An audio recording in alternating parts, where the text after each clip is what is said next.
বড় নায়িকা হওয়ার স্বপ্ন একজন অভিনেত্রীর থাকেই।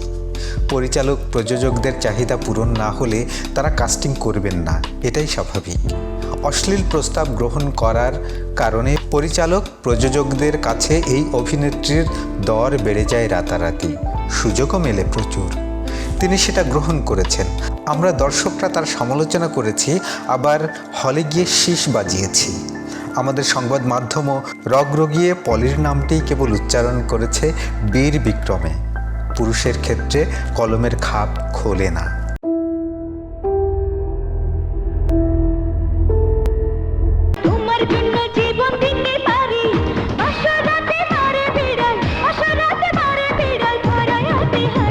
অশ্লীল নায়িকা পলি, তার নায়কেরা শ্লীল। 2000 সালের পর থেকে বাংলাদেশের চলচ্চিত্রে শুরু হয় অশ্লীলতার যুগ। সে সময়ে ঢাকাই সিনেমায় আবির্ভাব হয় চিত্রনায়িকা পলির।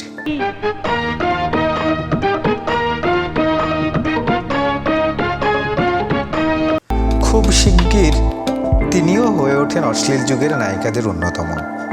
2003 সালে মোহাম্মদ হোসেন পরিচালিত ফায়ার ছবিটি দিয়ে চলচ্চিত্রে যাত্রা শুরু হয়েছিল পলির। অভিষেক ছবিতেই নগ্ন হয়ে নেচে সমালোচিত হয়েছিলেন এই নায়িকা।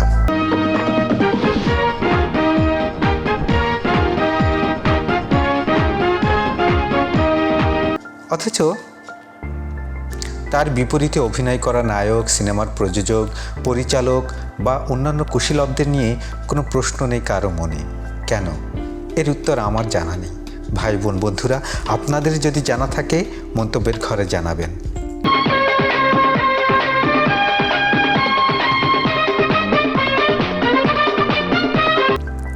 বড় নায়িকা হওয়ার স্বপ্ন একজন অভিনেত্রীর থাকেই। পরিচালক প্রযোজকদের চাহিদা পূরণ না হলে তারা কাস্টিং করবেন না, এটাই স্বাভাবিক। অশ্লীল প্রস্তাব গ্রহণ করার কারণে পরিচালক প্রযোজকদের কাছে এই অভিনেত্রীর দর বেড়ে যায় রাতারাতি, সুযোগও মেলে প্রচুর। তিনি সেটা গ্রহণ করেছেন।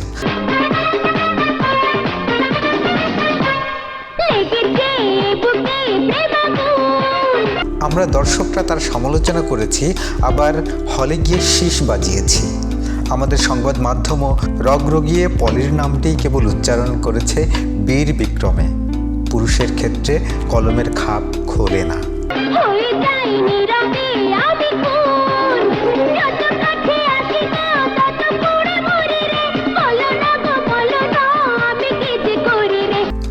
দর্শক, আপনাদের মনে আছে চারিদিকে তখন শুধু অশ্লীল ছবির ছড়াছড়ি, যে যত নগ্ন দৃশ্যে সাবলীল তার দর তত বেশি।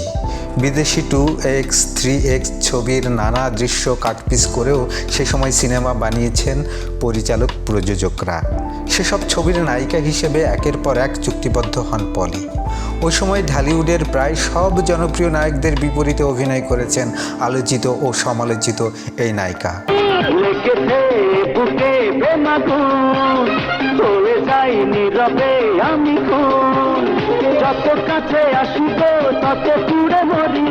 তাদের মধ্যে যেমন রয়েছেন মান্না, শাকিব খান, রুবেল, আমিন খান, অমিত হাসান, আলেকজান্ডার বো ও মেহেদির মতো অশ্লীল নায়করাও।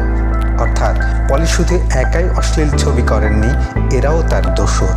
উইকিপিডিয়ার তথ্য মতে প্রায় 1 দশকের ক্যারিয়ারে 113টির মতো ছবিতে অভিনয় করেছেন পলি, যার অধিকাংশই ছিল অশ্লীলতার দায়ে অভিযুক্ত।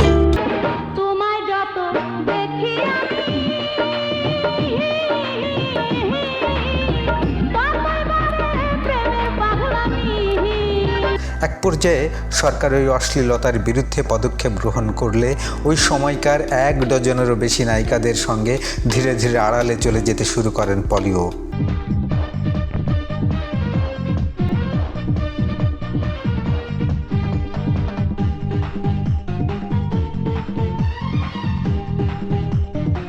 এখনও চলচ্চিত্রে অশ্লীলতার যুগের কথা মনে পড়ে কতকগুলো নায়িকার মুখ।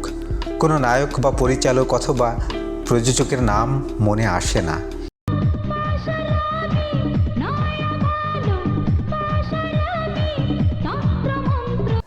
এটা কি নারীর প্রতি বৈষম্য এবং চরম অবমাননা নয়? অভিনয়ের পাশাপাশি কিছু সিনেমা প্রযোজনাও করেছি। রোদের মধ্যে ঘন্টার পর ঘন্টা দাঁড়িয়ে শুটিং করেছি। একটা চরিত্রকে ফুটিয়ে তুলতে পরিচালক প্রযোজকরা যা বলেছেন তাই করেছি, কিন্তু যতটা কষ্ট করেছি ফল ততটা পাইনি। তোমার সাথে থাকতে চাই রানা, নেবে না? নেব। আবার কি চলচ্চিত্রে ফেরার ইচ্ছা আছে? পলি জানান, ভালো গল্প ও চরিত্র পেলে তার ক্যামেরার সামনে দাঁড়াতে কোনো আপত্তি নেই, কিন্তু পরিচালক প্রযোজকরা কি আবার পলিকে ডাকবেন? এই প্রশ্ন আপাতত তোলাই থাক।